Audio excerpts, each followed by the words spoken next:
Alors que Trump a rendu ça impossible à cause de son comportement.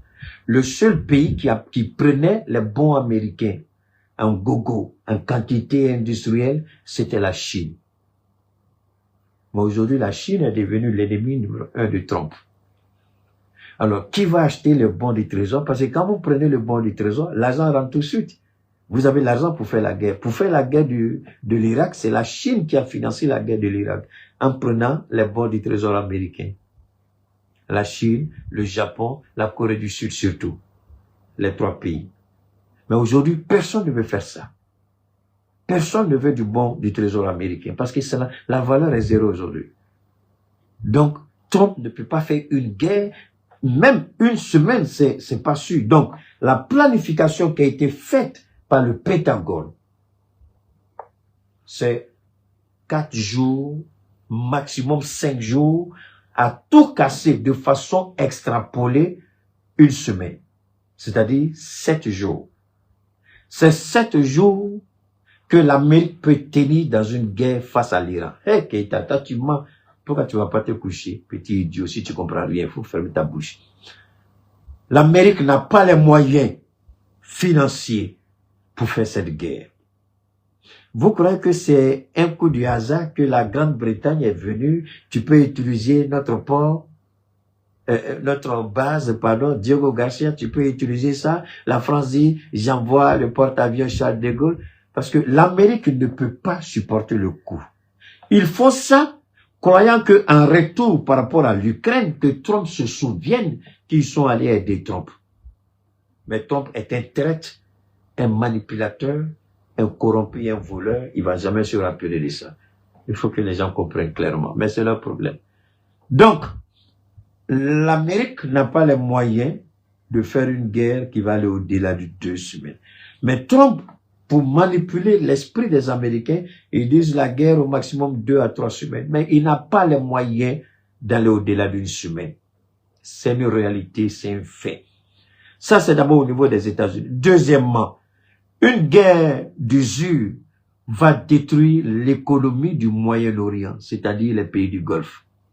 Qatar, Bahreïn, Arabie Saoudite, Émirats Arabes Unis et autres.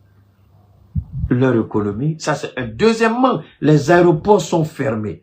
Donc, le trafic aérien est sérieusement perturbé. Donc, l'économie mondiale est à genoux. Le détroit de Dormuz, au pas, on dit 20% de l'énergie mondiale est fermée. L'Américain peut, l'Amérique, il peut même pas s'approcher là-bas pour dire qu'ils vont escorter les bateaux. Parce que l'Iran a déjà placé des mines, plus de 5000 mines. Il y a, je crois, 1 ou 2 bateaux qui ont déjà pris feu. Il ne peut pas s'approcher de là-bas. Alors, donc, vous voyez, l'Iran peut être frappé, c'est vrai, mais l'Iran tient quelque chose dans la main. L'Iran n'a qu'à tenir pendant 1 mois. Il tient 1 mois, les Américains vont chasser Donald Trump du pouvoir. Et Trump, comme je vous ai dit, il n'a pas honte. S'il voit que ça ne va pas, il va décider de faire cesser le feu unilatéral. Il va replier il va demander à ces bateaux-là de rentrer. Ils vont rentrer parce qu'ils ne pourront pas tenir. Et nous, au sein de l'AES, l'Iran est en train de nous enseigner une leçon. La détermination, l'engagement, l'endurance, la résilience, la détermination. On nous insulte, on nous attaque, c'est de bonnes guerres, ils ont le droit. Mais aujourd'hui, quand vous regardez l'Iran, vous êtes admiratif. C'est vrai, la survie d'un État comme l'Iran, il y a des coûts, il y a des sacrifices. Ça, faut pas en se blaguer. Il y a des coûts. Où l'Iran accepte d'être la marionnette. Un autre exemple que je vous donne facilement. Pourquoi après l'intervention américaine en Irak, pourquoi l'Irak n'est plus menacé ni par l'Amérique, ni par l'Angleterre ou d'autres pays, encore moins Israël? Parce que Israël, en Irak, ils ont leur volonté. Pourquoi en Syrie, les bombes se sont tuées? Parce qu'ils ont mis une marionnette là-bas, un ancien terroriste, qu'ils manipulent à leur guise. Pourquoi à Dubaï, au Qatar, Bahreïn, Arabie Saoudite, Koweït et autres, pourquoi il n'y a jamais de problème? Parce que les Américains ont leur compte là-bas. Tant qu'ils ont leur compte avec toi, tu n'as aucun problème avec eux. Mais quand tu veux affirmer ta souveraineté, ta liberté, ton indépendance, ils disent non. C'est Israël aujourd'hui qui pousse les États-Unis à commettre ce crime. Il y a des images, j'espère qu'ils vont pas me sanctionner à cause de ça. Je vais vous montrer quelques images de ce que ils ont fait. C'est pas joli, hein. Les images sont pas jolies. Je vais être clair avec vous. Donc, on va commencer. Je vais vous montrer quelques images. J'espère que les images, j'espère que les images vont pas trop j'espère que les images ne seront pas, je vais revenir rapidement. Permettez-moi, alors, permettez-moi. Ok, je pense que ici c'est bon. On peut voir ça rapidement, je vais voir ça. Everyone in DC right now is rewriting the playbook. They expected that Iran was going to basically lay down their weapons, and I believe they thought this was going to be a 24 to 48-hour war. But unfortunately, Iran didn't respond the way that they wanted. So now, donc, pour eux, quand ils ont fait leur projection, c'est pourquoi le premier jour, ils ont frappé 500 cibles le premier jour. L'objectif, décapiter le gouvernement et frapper les sites stratégiques. Mais si vous connaissez l'esprit du guide iranien qui est habité par l'esprit de sagesse, et je remercie Dieu de l'avoir suffisamment éclairé, tout ce qui est comme arme stratégique, arme de défense, rien n'est visible à l'œil nu. Rien n'est exposé au dehors. Ce que vous voyez, ce sont des bâtiments que vous pouvez frapper. Vous contenter et faire croire que vous avez gagné, mais vous n'avez rien gagné. La vraie puissance se trouve dans le sous-sol iranien. La superficie de l'Iran, c'est un tunnel à tous les niveaux. L'Iran est un pays avec des tunnels. Et tout est connecté à un centre de commandement qui se trouve à Téhéran. Et personne au monde, à l'exception de quelques rares personnes, qui connaissent l'étendue de cette grandeur. Tout à l'heure, avant de commencer, je suis tombé sur un élément et puis je regardais, je riais. Il y a des endroits, ils ont tellement travaillé sur les montagnes, quand ils doivent envoyer des missiles ou des trucs, la montagne s'ouvre, les missiles partent, puis la montagne se refait. Et puis vous allez revenir, vous allez chercher l'entrée, vous n'allez pas trouver. Ils ont travaillé sur le don de la nature. Ils se sont appuyés sur ce que Dieu leur a donné pour constituer la fondation, le socle même de leur défense.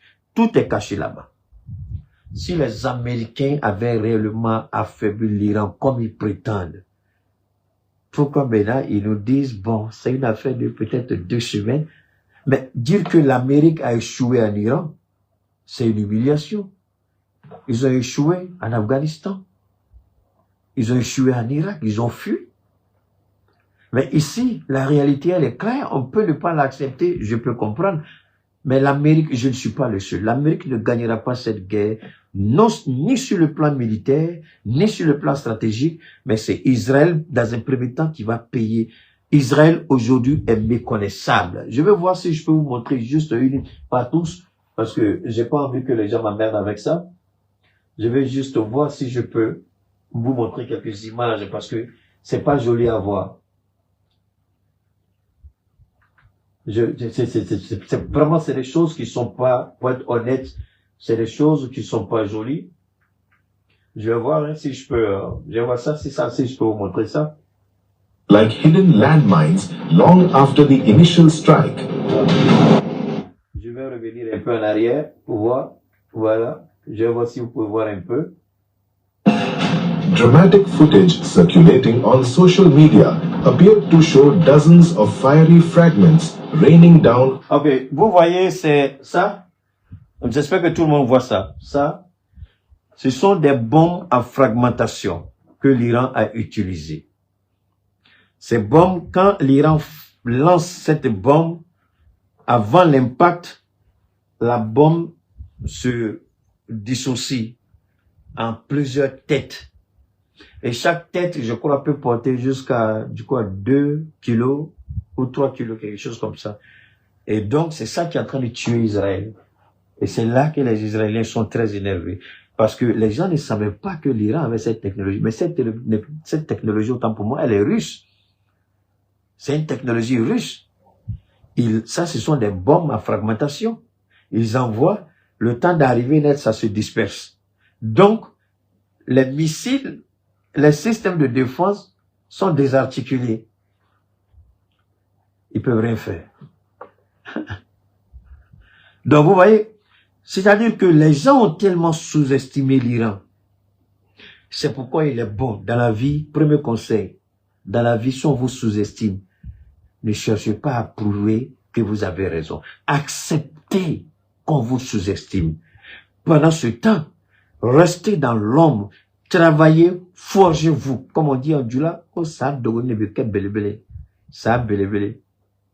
Acceptez qu'on vous sous-estime là. Ne soyez pas frustrés. Vous êtes frustrés, vous perdez la face. Quand on vous sous-estime, vous riez, vous avancez. Mais vous seul, vous savez ce que vous êtes en train de faire. Le jour où les gens vont voir, quand ils vont vous regarder, tout le monde va rester bouche bée. Et c'est ce que l'Iran fait. L'Iran a été tellement sous-estimé, tellement négligé, que personne n'a vu que l'Iran était en train de se préparer. Mais évidemment, l'enfant de Satan, de capote au percé, Benjamin Netanyahu, je ne sais pas le jour que lui va mourir, quel signe Dieu va montrer à Israël que Benjamin était le fils de Satan. Il est satanique. C'est un criminel et un assassin, un voleur, un corrompu, un manipulateur. Je ne sais pas comment il va mourir ce gars-là, mais ce ne serait pas joli, le juif va mourir. Maintenant, ils ont attaqué la maison du guide. Le guide est mort. L'Iran frappe la résidence de Benjamin Netanyahu. Ça fait plus de 48 heures, personne ne le voit. Mais il demande seulement qu'il n'a rien, il va bien. Mais il est où? Je sais qu'il n'est pas mort. Mais s'il est mort, alhamdoulilah, je vais applaudir. Mais comme je ne sais pas qu'il est mort, je dis alors, donc il connaît l'odeur de la mort. Tu as envoyé la mort là-bas, et c'est lui le premier qui a dit que le monsieur était mort. C'est pourquoi, permettez-moi, j'ouvre une parenthèse ici. Il a été le premier à dire que le guide est mort. J'ai dit, mais comment il peut savoir que le guide est mort? Et c'est ça qui a aiguisé ma curiosité. J'ai dit, mais attends. Vous avez bombardé sa résidence. Est-ce qu'il était là-bas? Est-ce qu'il était là-bas? Est-ce qu'il est mort? Est-ce qu'il était là-bas? C'est la question que je me posais. J'ai dit, mais attendez, s'il dit ça, ça veut dire que peut-être il sait que le guide était là-bas. Mais comment il sait que le guide était là-bas? C'est là que j'ai commencé maintenant à ne plus regarder ceux qui étaient dans l'euphorie des Américains, ceux qui racontaient leur vie de merde, mais je cherchais maintenant la vérité. J'ai commencé à fouiller, jusqu'à ce que je tombe sur la vidéo que je vous ai montrée tout à l'heure, où le renseignement américain dit que ça fait des mois, plus de 2 mois, qu'il traquait le guide. Et c'est là que, quand ils ont vu qu'ils se retrouvaient tous, évidemment, c'est une information humaine. C'est pas un satellite. C'est quelqu'un qui était sur place, qui a donné l'information pour dire qu'ils sont tous là-bas. Donc lui, il a invité ses collaborateurs à venir rompre le jeûne et puis discuter de l'avenir du pays. Et ça a été leur dernier repas qu'ils ont partagé, la dernière prière qu'ils ont faite ensemble. Et une bombe les a envoyés au repos éternel. Nous prions Dieu que leur âme retrouve la paix avec Dieu. Mais si Benjamin Netanyahu a fait ça, il croit qu'on n'a pas les mêmes moyens de le traquer, savoir où il est, en Israël. Mais quand tu t'abaisses, en Côte d'Ivoire, j'adorais cette expression. Hein? Nous sommes dans le mois de jeûne, donc fermez vos oreilles. On dit, mais quand tu t'abaisses et puis tu dis, oh, mon ami, je vois, mais quelqu'un aussi voit pour toi parce que tu t'as abaissé. C'est la même chose, Benjamin. De toute façon, tu as fait là. Ce qui arrive à Mac, la Clobe et Mac, Clo, arrive aussi à Clo, mais Ça, c'est le retour du bâton. Ça, c'est le retour du karma. Maintenant, il est traqué. Il y a la fatwa qui a été lancée. Il est traqué. Et Trump doit faire attention. Qu'il reste aux États-Unis. Il sort hors des États-Unis. Il devient une cible prioritaire. Et l'Iran, aujourd'hui, il dit qu'il n'y a plus de ligne rouge. L'Iran est prêt à frapper partout où il faut pour faire respecter ses droits. Et l'Iran a dit que c'est la dernière guerre qu'elle va mener. Donc, elle a pris le temps de préparer cette guerre. Elle dit parce qu'après cette guerre, soit on va nous laisser tranquilles, soit nous on disparaît de la carte. Donc, vous comprenez un peu l'engagement et la détermination du pays. Soit après cette guerre, on nous laisse tranquilles, soit après cette guerre, l'Iran n'existe plus. Voilà l'objectif qui anime. Donc, quand eux parlent de cette idée, on n'est pas prêt à écouter. Et l'Iran dit, on n'a même pas encore commencé à toucher nos armes stratégiques. Ce sont les anciens stocks qu'on est en train d'épuiser. Les stocks qu'on avait préparés pendant la guerre de 12 jours, là, c'est ça qu'on est en train d'épuiser. On n'a même pas encore touché les vraies armes que nous avons. Et voilà. Et Trump dit, mais effectivement, l'information remonte et Trump dit, mais attendez, les bombardements qu'on fait là, c'est pourquoi alors? On met la vie de nos pilotes en risque, mais ils frappent là, c'est quoi? On dit, on dit, président, c'est dans le vide que vous frappez. Donc, on dit non, c'est président. Donc, bon, je sais pas trop qui est responsable de ce qu'il a fait, je sais pas trop, mais peut-être qu'avec le temps, on saura réellement, Jean-Luc, on saura certainement qui a l'origine, quoi. Je sais pas trop ce qui s'est... Mais dans tous les cas, le guide à 80, je crois qu'il avait 86 ans ou 82 ans, pardon. Donc, je pense qu'à 82 ans, le guide a suffisamment fait, il a suffisamment donné au pays. Il a été là, pendant 37 ans de sa vie, il était à la tête. Il a fait beaucoup. Il a fait la prison, il a échappé à des attentats. Vous voyez, il a là, je crois, c'est la main droite là. La main droite, je crois, qui est une chose qui n'est pas une main normale. Hein? C'est la main gauche qui est un peu chose. Donc, il a échappé à des attentats. Il a beaucoup fait pour le pays. Et il a formé son fils, je crois, son successeur dirait d'être son fils, qu'on a présenté. Et les gens doivent le confirmer peut-être demain ou après-demain, si je m'abuse. Voilà. Donc, ce qu'il faut retenir en un mot par rapport à l'assassinat du guide, moi, je reste attentif. Si j'ai une information qui est crédible, je vais vous donner l'information. Ne vous en faites pas. Hein? Et il peut y avoir beaucoup de spéculations, mais tout le monde sait qu'il y a eu la trahison. Parce que les Américains eux-mêmes viennent de se piéger. Parce que quand on analyse le mémo de la CIA, quand on regarde, la CIA dit, on savait qu'il est là, mais la manière dont la formulation a été faite, tout de suite, les gens ont dit, mais attention, c'est une formulation qui est claire. Ça veut dire que c'est un homme. Il avait 86 ans. Ok, merci. Donc, l'information venait d'un homme. 86 ans. Ok, merci les gars. Donc, l'information n'est pas venue du satellite ou des satellites. Mais l'information est venue d'un homme. Ça veut dire que quelqu'un était sur le terrain.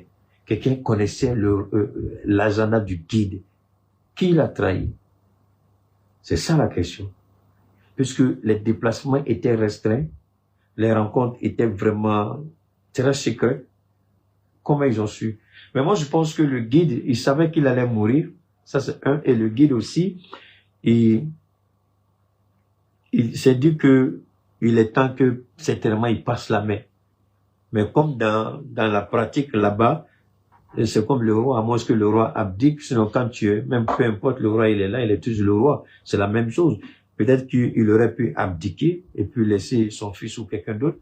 Mais bon, il savait aussi que il serait l'agneau sacrificiel. Il le savait très bien.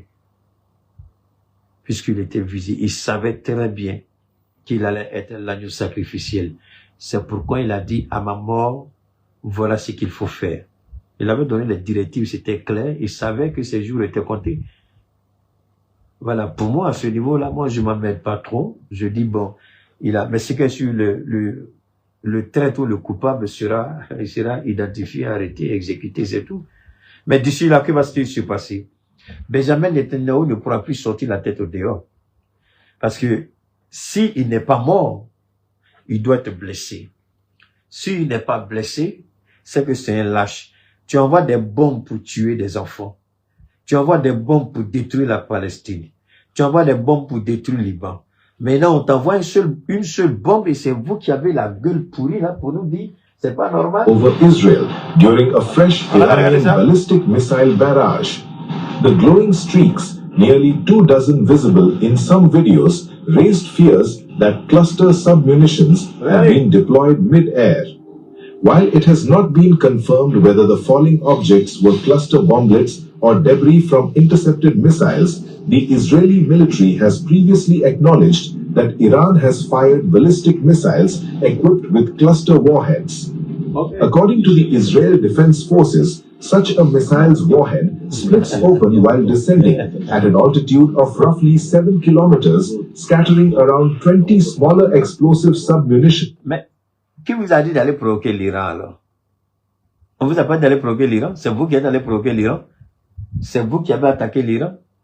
C'est vous, mais attends, pendant que le guide était en train de parler, désarmé, il n'avait rien, assis chez lui à la maison, préparait la défense de son pays avec ses collaborateurs, vous avez largué des bombes pour le tuer. Et maintenant, vous vous plaignez que l'Iran vous rende la vie impossible, mais il fallait s'attendre. Parce qu'en fait, les gens ont dit que l'Iran, et ça j'écoutais enfin, beaucoup d'analystes, aussi bien les Français, la gueule qui sent la merde, et puis certains idiots américains, tout le monde disait, l'Iran est weak. En anglais, weak, ça veut dire faible. L'Iran est weak, l'Iran est weak, l'Iran est faible, l'Iran est faible, l'Iran est fini. Ah bon, comment un pays qui est faible vous envoie 2 porte-avions? Non, répondez-moi. Un pays qui est faible vous envoie 2 porte-avions. Si l'Iran est aussi faible que ça, 2 F-16, 2 F-35 ou même 2 B-2 Spirit auraient suffi pour régler le compte de l'Iran. Mais pourquoi vous envoyez 2 porte-avions avec plus de 200 avions? En plus, Israël est dedans. En plus, vous utilisez d'autres intelligences. Vous impliquez d'autres pays indirectement. Est-ce que l'Iran était réellement ce qu'il prétendait que l'Iran était faible? Mais si l'Iran est faible, comment, après ces attaques-là, l'Iran a pu s'organiser? Parce que c'est ça qui les a surpris. En fait, la grande gueule de Trump, c'était envoyer le maximum de puissance de feu. Le traumatisme serait à tel point que l'Iran n'allait rien comprendre. Ils vont se dire, si on tue le guide, tout de suite, le choc émotionnel et psychologique va les déstabiliser. Ils ne feront rien. Voilà comment, ça dit, ils réfléchissent. Non, c'est pas comme ça que je voulais formuler. En fait, ils veulent que nous, on réfléchisse comme eux. Parce que eux, tout de suite, ils seront déstabilisés émotionnellement et psychologiquement. Donc, pour eux, ça devait être la même chose avec l'Iran. L'Iran devait, on tue le guide et puis on envoie 900 frappes sur 500 sites. Logiquement, quel pays aurait pu surmonter ça? Il faut un pays qui a préparé une guerre depuis des années et des années. Non, il faut, vous aussi, Abdul, pardon, Aziz, à cause de Dieu. Aziz, il faut laisser ça. Non, je bloque pas un bâtard, laissez-le. C'est ça qui fait la force de Keïta. Vous voyez, quand le petit bâtard, le jeune qui mène, hein, et puis il m'attaque là. Ce que je suis en train de dire, je suis en train de défendre une cause juste et noble. Si un bâtard perd son temps sur moi, moi je m'en fous. Quand il me regarde, l'enfant de Capote au perso, le Nyamwade bâtard, et ses parents, tous bâtards, est-ce qu'il peut m'arriver à la chimie? La jalousie, quand tu regardes quelqu'un, mon ami Aziz, la jalousie fait que tu le regardes, tu as envie de mourir. Mais quand il me regarde là, c'est la gloire de Dieu qui est là. Regarde la beauté, regarde la classe, regarde, il ne peut pas supporter. Donc, laisse-le. Les enfants des capotes percées, tu as perdu ton temps, pourquoi? Il faut laisser Naka continuer à parler. Alors, donc, on continue. Across a radius of nearly 8 kilometers. Each bomblet carries approximately 2.5 kg. Ok, ça, on va maintenant, non, je vais pas aller là-bas, mais il y a un endroit qui m'intéresse où je voudrais vous montrer quelque chose d'exceptionnel parce que il y a une suite, ok, il y a FGJ, ok, on va redescendre un peu, hein. Il y a une partie intéressante que je vais vous montrer. C'est ça qui est intéressant, d'accord? Ok, c'est cette partie-là. On va regarder ça, les gars, d'accord? On va regarder ça rapidement. Believing they would survive. Tonight, that belief is buried under the Non, c'est pas ça que je veux. Il y a un élément qui m'intéresse là. Ok, j'espère que ça, je crois que c'est la partie qui... Israel menembus jalur udara dan memaksa warga sipil berhamburan mencari perlindungan di bawah tanah dan di balik beton bunker. Suara dentuman keras memenuhi kota-kota besar seperti Tel Aviv. Sementara sistem pertahanan Israel sibuk menyambar target-target yang melesat dari selatan menuju utara negeri itu. Ledakan tercatat menghantam pusat kota dan menyebabkan korban jiwa serta sejumlah besar luka-luka serius. Ketegangan yang sudah memuncak selama berhari-hari mencapai titik kritis ketika rudal-rudal balistik Iran memasuki wilayah udara Israel tanpa peringatan yang cukup, menghancurkan infrastruktur dan menimbulkan kepanikan luas di antara penduduk sipil. Ketika sirene perang meraung, ils disent qu'ils ont le dôme de fer, l'étoile de David, le patati patata, le pays qui a un système de défense le plus sophistiqué après celui des États-Unis, c'est Israël. Maintenant, la question, tous les pays qui ont investi des milliards pour avoir le même système de défense se posent la question. Comment l'Iran arrive à perforer vos lignes de défense? Comment l'Iran arrive à traverser ce que vous appelez le rideau de fer, cette protection infranchissable? Comment l'Iran arrive à le faire? Et ça soulève toutes les questions. Et les gens réfléchissent comment et comment. Pendant ce temps, l'Iran continue de frapper, l'Iran continue d'avancer.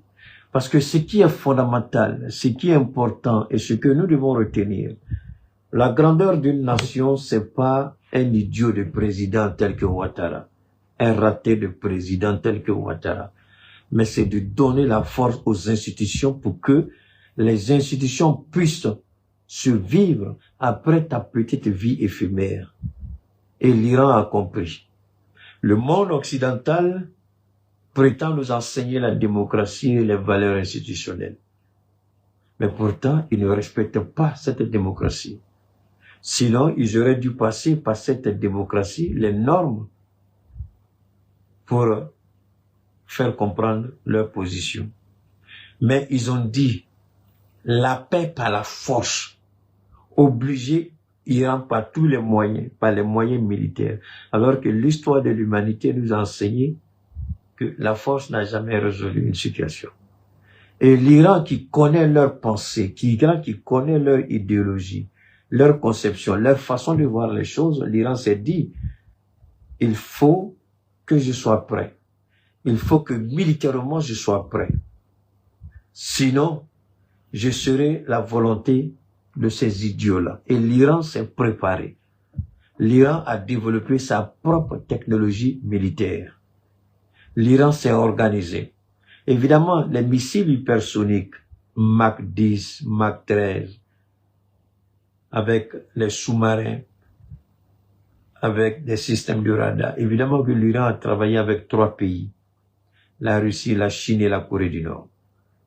Ce sont les 3 partenaires stratégiques du fait que l'Iran, n'oubliez pas, est sous sanction depuis plus de 40 ou 45 ans, je ne sais pas combien d'années. Depuis la révolution, l'Iran est sous sanction. Et l'Iran a traversé ces moments difficiles et l'Iran s'est imposé. Aujourd'hui, la technologie iranienne, après cette guerre, croyez-moi ou ne me croyez pas, après cette guerre, l'Iran va recevoir beaucoup de contrats. L'Iran va avoir beaucoup de contrats. Pourquoi?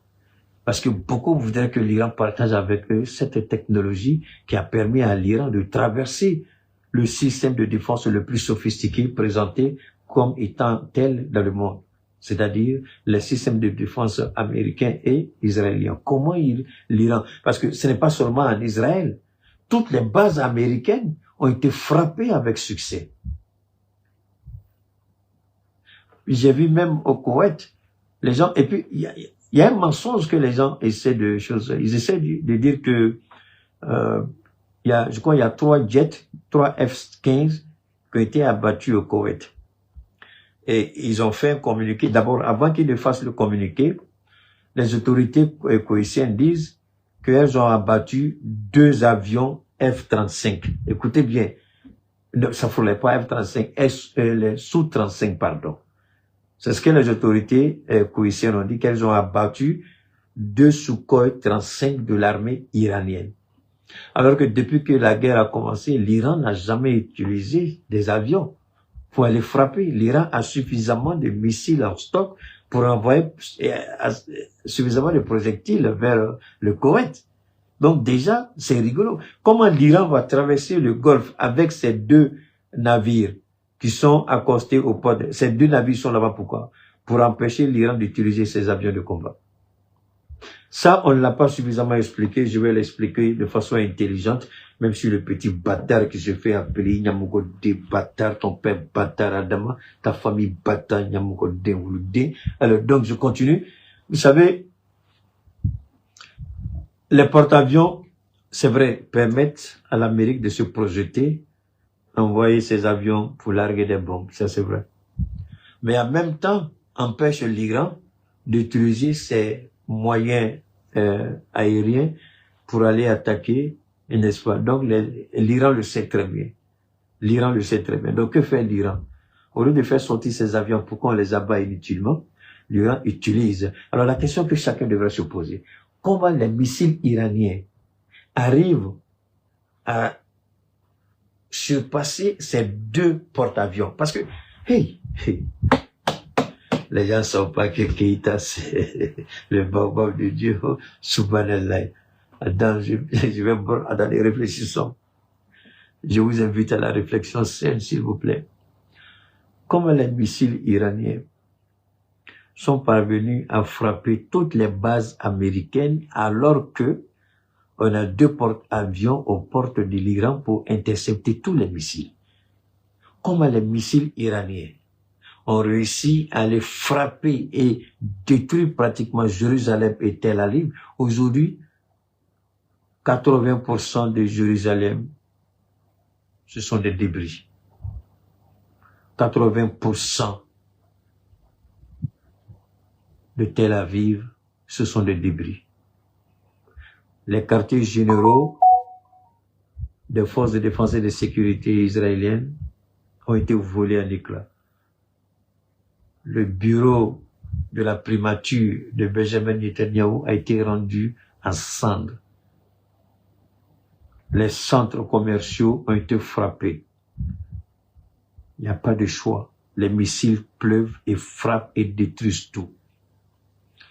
Donc, les missiles iraniens, mon ami, basse altitude ou pas, pardon, Ibrahim, ça c'est pas important. Il faut écouter quand je parle, s'il te plaît, mon ami. Donc, tu me fais croire qu'un navire un navire de 20 milliards de dollars, qui est présenté comme la puissance militaire américaine, ne peut pas intercepter un missile, même s'il voit la basse altitude. C'est ce que tu me dis, Ibrahim? Est-ce que tu crois que les Américains seront d'accord avec toi?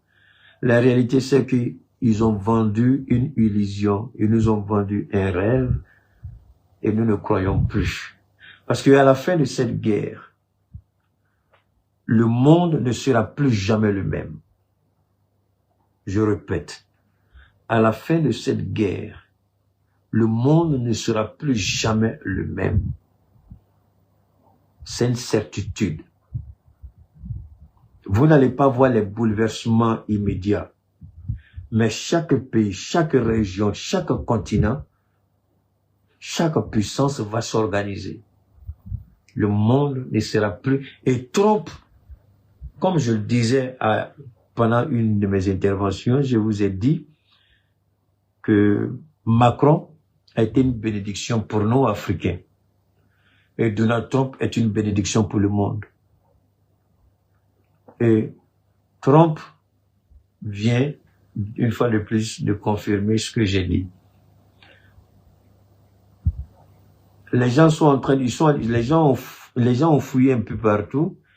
Ils sont tombés sur les révélations de Nostradamus. Et puis, il y a une dame là, une autre dame qui a parlé de Trump. Mais je vais vous faire écouter ça. C'est important. Si c'est les informations qui vont vous aider aussi. Donc, c'est les informations, on a tous besoin de ça. Permettez-moi rapidement de voir comment je peux profiter, enfin, comment tous on va profiter. Permettez-moi, je crois que cette dame-là, il faut qu'on l'écoute nous tous.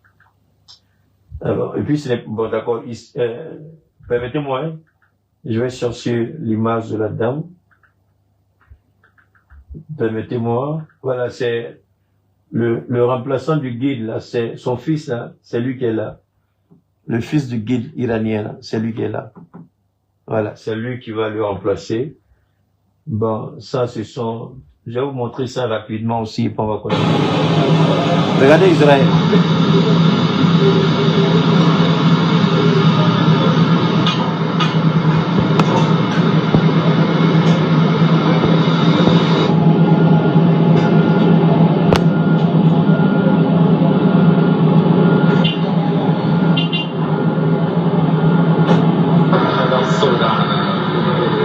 Bon, regardez, hein, ça c'est Israël.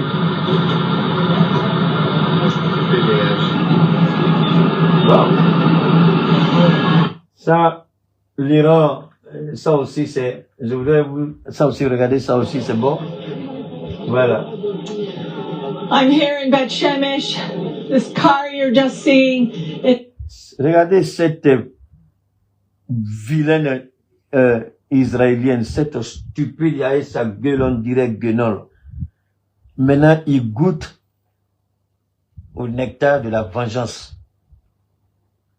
Il goûte aux fruits amers de la vengeance.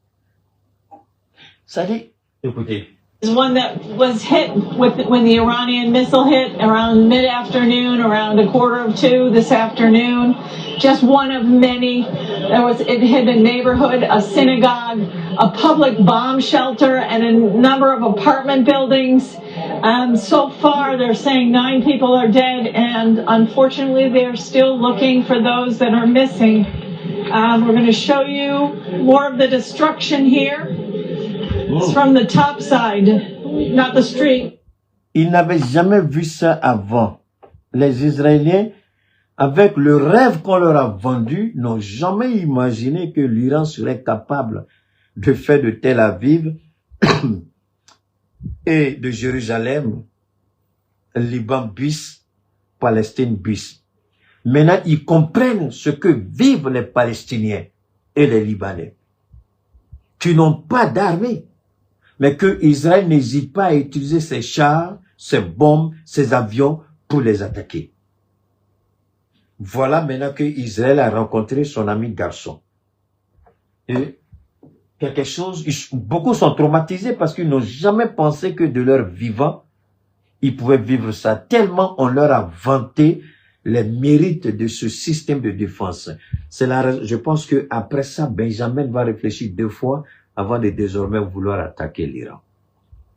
Les Américains vont réfléchir 2 fois désormais avant de vouloir attaquer l'Iran. Quand vous ne connaissez pas quelqu'un, vous dites « hey ». Mais quand vous connaissez la personne, vous l'appelez par son nom. Quand vous regardez ça, vous dites « donc ça fait mal ». Et le peuple palestinien aujourd'hui danse, jubile. Et les Palestiniens disent, même si je meurs aujourd'hui, Dieu merci, j'ai vu le début de la vengeance. Ils ne savaient pas que l'Iran attendait l'opportunité pour régler le compte d'Israël. Par rapport à la Palestine, à la Syrie, à l'Irak même si, et surtout aussi au Liban. Le Yémen, bien entendu. L'Iran attendait le plateau d'or que que allait lui offrir Israël, c'est-à-dire l'opportunité de laver copieusement Israël. Je vous ai dit, ne soyez pas complexés. Le complexe d'infériorité, c'est ce que le petit blanc a utilisé contre nous. Ils nous ont fait croire qu'ils sont tellement puissants, ils nous ont fait baver, ils nous ont fait croire aux valeurs auxquelles eux-mêmes ils ne croient pas. Et le complexe s'est installé en nous. Quand ils racontent leur vie tout de suite, oui patron, oui monsieur, et on est là, des bénis oui, des bénis non. L'Iran dit non. Voilà pourquoi je vous ai dit, le monde, arrête de m'emmerder avec hey, Sama, il faut arrêter ça, pardon. J'ai fait mon direct, tu poses des questions, je te réponds pas, tu continues, tu m'énerves, je te bannis. C'est quoi? Regarde-moi lui ça. Donne-moi une seconde, je vais mettre, ce gars va sortir de mon direct. Je vais là, donne-moi une seconde. Faut aller faire ça ailleurs. C'est quel bêtise ça. Alors donc, je vous ai dit, ne soyez pas complexés. Et moi, Keïta, je ne suis jamais complexé. À part Dieu, je ne vois pas quel homme sur la tête des hommes devant qui je peux être complexé. Je peux te respecter. Et si tu crois que c'est un complexe, c'est que tu es plus bête que je ne le crois. Ne soyez jamais complexés. Soyez fiers de celui que vous êtes. Soyez fiers de qui vous êtes. Israël et les États-Unis ont cru que les deux forces conjointes allaient créer ce que j'appelle le complexe psycho-morali-politico. Hey, ça n'existe pas, n'allez pas chercher. Ça n'existe pas. J'ai créé ça. Le complexe psycho-moralité-politico. Ça veut dire une subordination psychologique qui fait de nous-mêmes volontairement des sujets assujettis à la volonté de l'autre. Dès qu'on le voit, on a peur. Donc il sort le bâton, on fuit. L'Iran a dit, sors ton bâton le plus gros, je sors mon bâton le plus gros. Tant que je ne meurs pas, je prends les coups, je rends pour moi. Et nous devons être fiers de l'Iran. Ils perdent, il y a des gens qui meurent. Mais si c'est le prix que l'Iran doit payer pour sa liberté, et l'Iran a dit, après cette guerre, soit on est libre définitivement, soit on disparaît définitivement. Ça veut dire ce que ça veut dire. L'Iran n'est pas prêt à négocier. L'Iran dit, je veux être tranquille. Mais pendant ce temps, l'Iran va continuer à enrichir son uranium. L'Iran, à la fin de cette guerre, l'Iran va dire, j'ai la bombe nucléaire. Et l'Iran va faire le test. Je crois que c'est après ça que l'Iran sera tranquille. Pendant cette guerre, l'Iran va fabriquer sa bombe. Pendant cette guerre, l'Iran va enrichir son uranium. Pendant cette guerre, l'Iran va tester sa capacité à cette bombe qu'elle leur a mise au point. Tout est lié. Mais ce n'est pas la faute à l'Iran. C'est eux qui ont poussé l'Iran à faire ça. Pourquoi Kim Jong-un est tranquille? Parce qu'ils savent qu'il a la bombe, la bombe sale. Alors, maintenant, je vais vous amener ici. Il y a un élément que je souhaiterais partager avec vous. J'espère pouvoir le faire parce que c'est tellement, oh là là, j'espère. Si je trouve pas, c'est pas grave. On va laisser tomber. Mais j'aurais bien voulu quand même que vous puissiez voir et écouter ça. Parce que c'est quelque chose qui m'a marqué. Et je me suis dit que, pourquoi? Parce que la partie, elle parle, ce que je vais vous faire voir, c'est un élément, donne-moi une seconde, ok, ce n'est pas là, donne-moi une seconde, je vais revenir encore en arrière, donne-moi une seconde, je vais rapidement voir, la première partie c'est ici, ok, je viens là.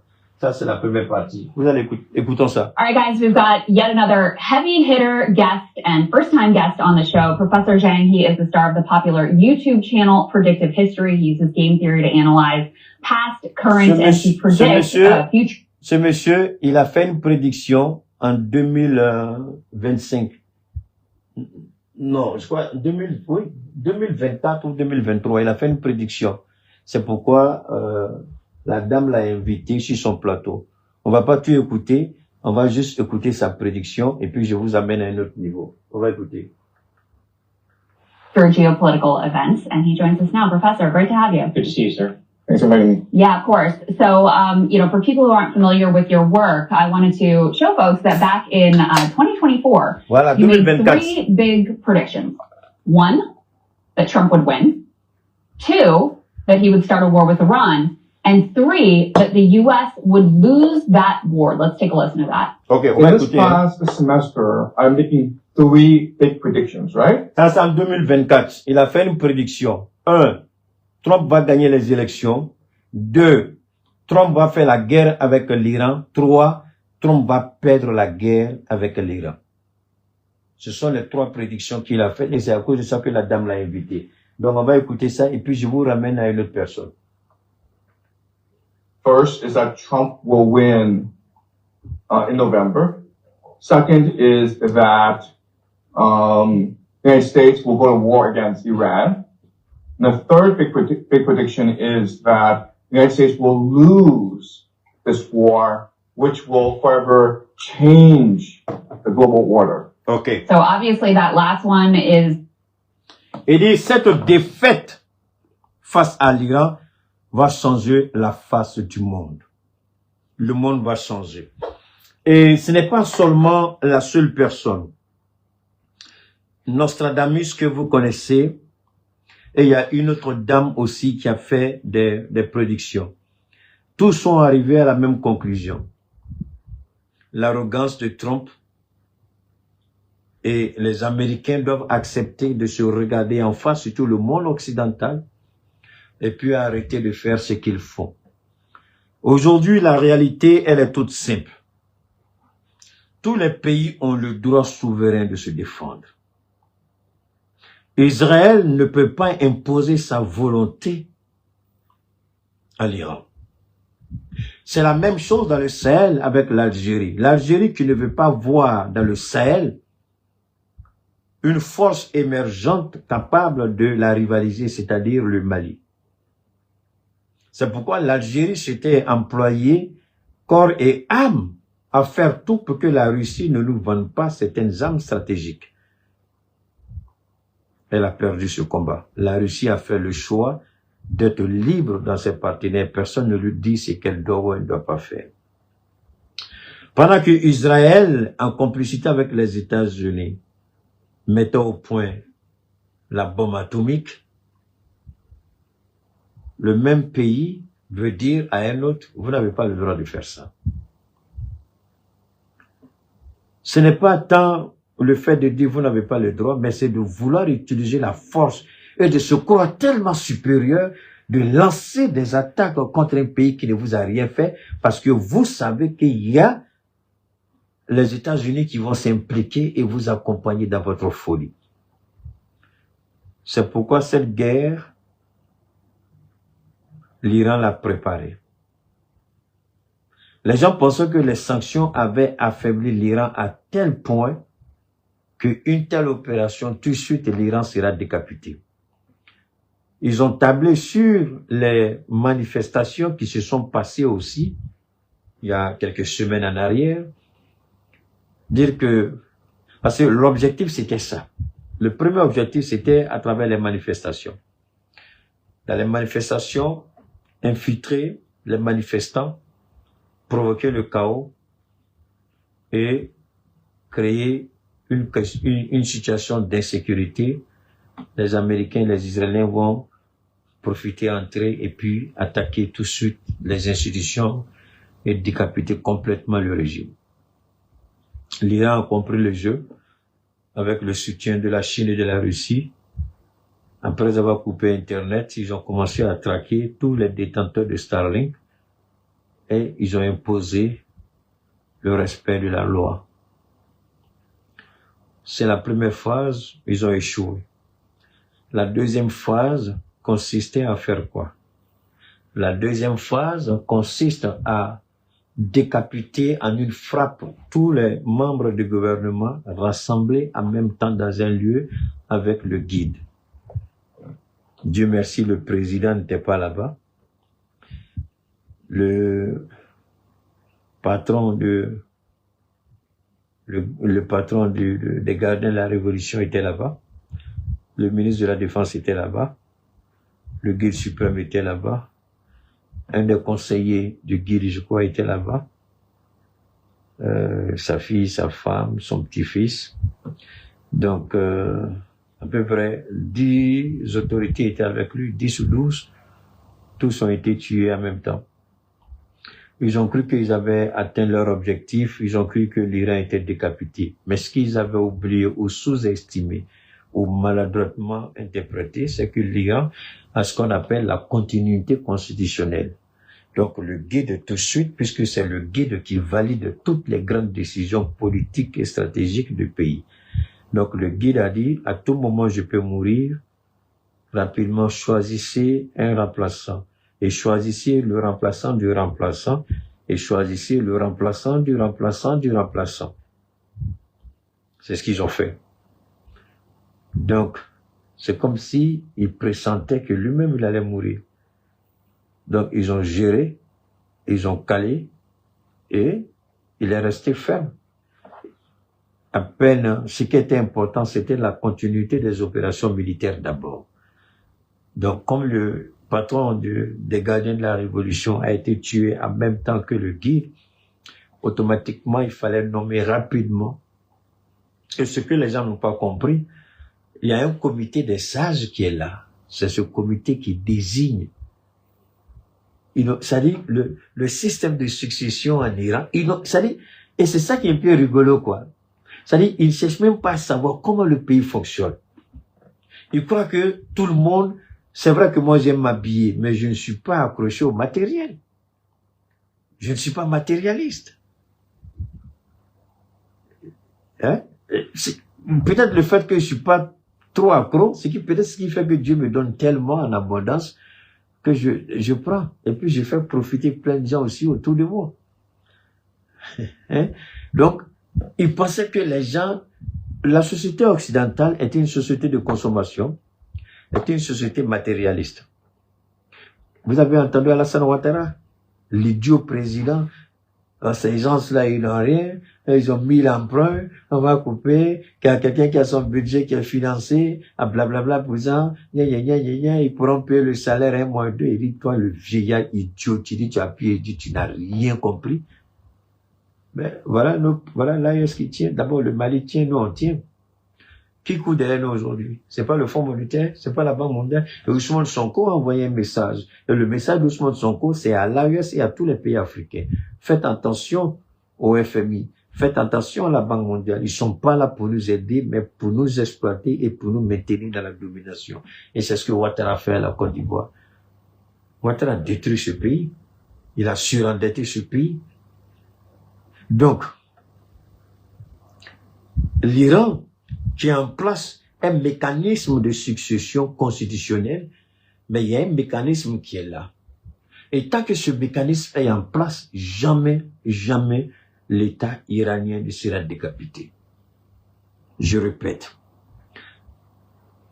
Pour assurer la continuité constitutionnelle, il y a un mécanisme de succession qui a été mis en place. Et ce mécanisme-là est piloté par un comité.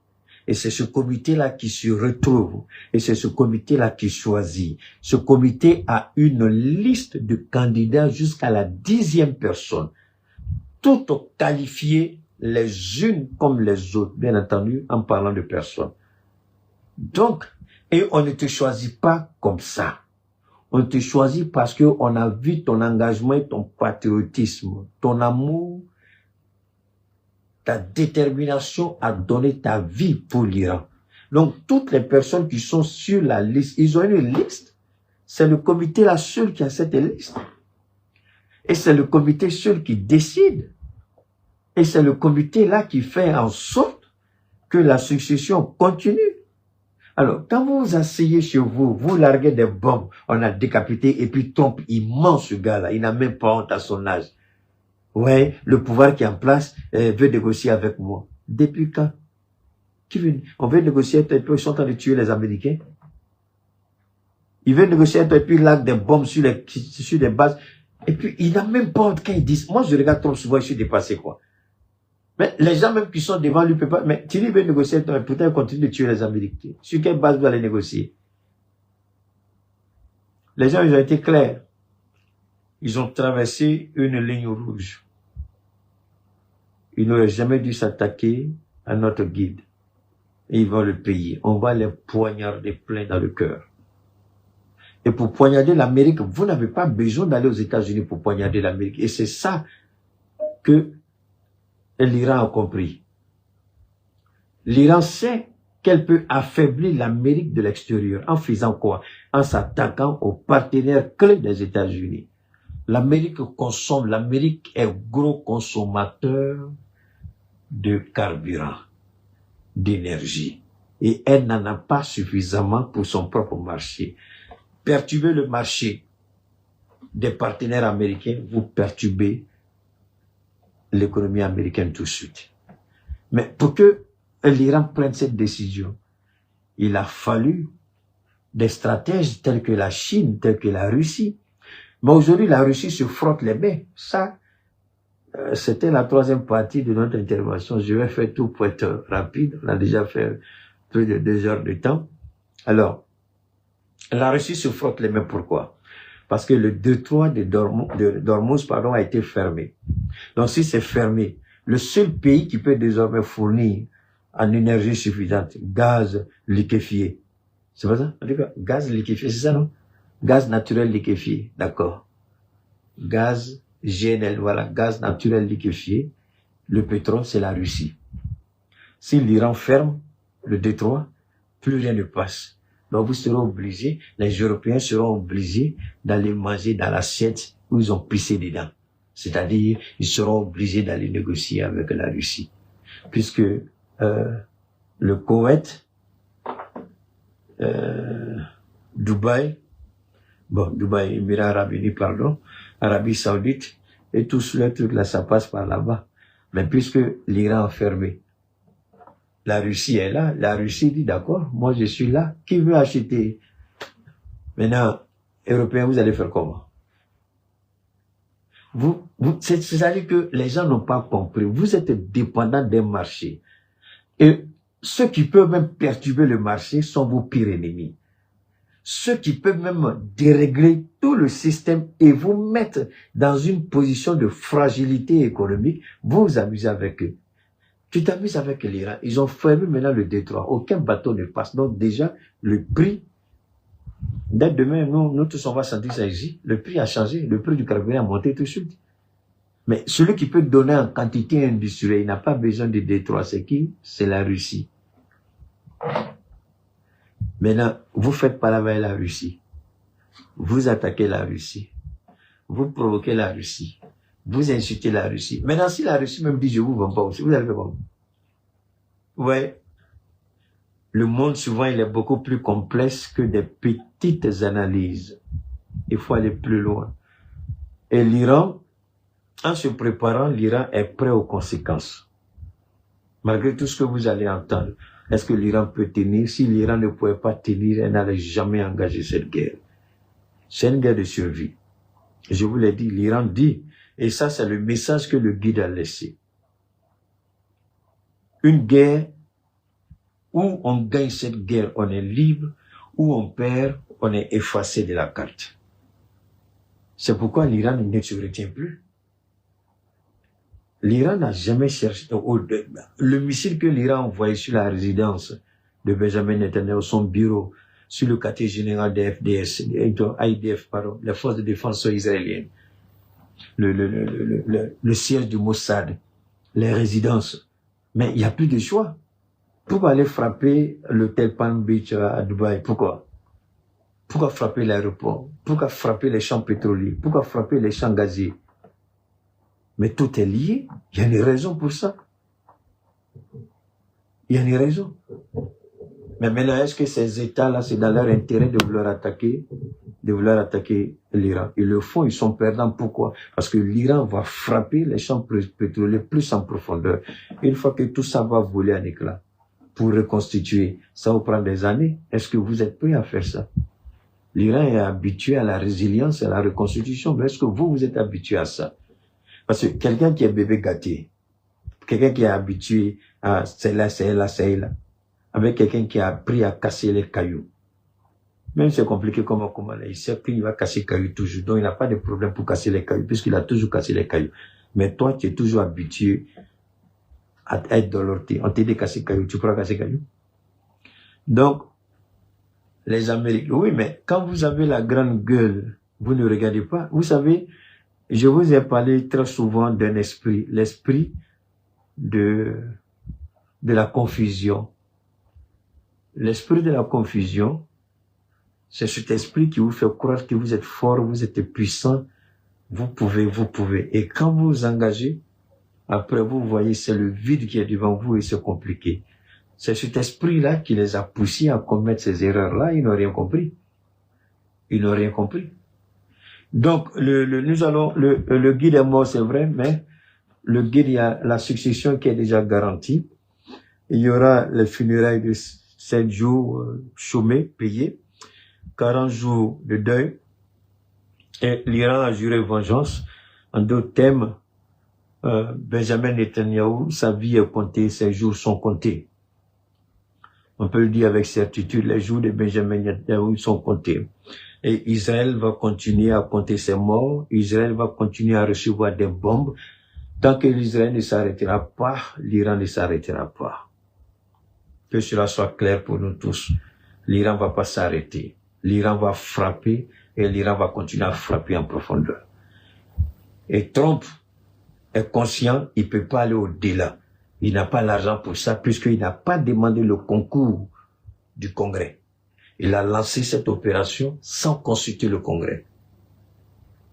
Merci. Cabrimo n'a pas peur de couteau, grand soeur, c'est vrai. Et Trump n'a pas demandé le soutien. Et c'est bon. S'il va au-delà d'une semaine, il aura besoin d'argent.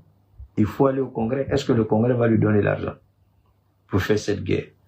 Et comme je l'ai dit, l'Amérique a besoin d'argent. Et l'argent que l'Amérique a besoin, c'est qu'on paye les bons du Trésor américain. Ils émettent aujourd'hui les bons sur le marché, personne ne va prendre. Pour la simple raison que le président qu'ils ont, c'est un président qui est incertain, qui n'est pas un bon président, qui peut changer de... Alors, tu vas prendre et puis après, tu achètes les bons du Trésor, après il va imposer tarif sur ton pays. Mais c'est la raison pour laquelle les gens vont pas prendre le bon du Trésor américain.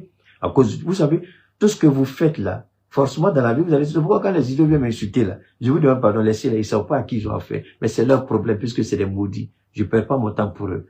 C'est des Yamogo, perdre mon temps à aller parler à des petits bâtards, des ratés, ça me donne quoi.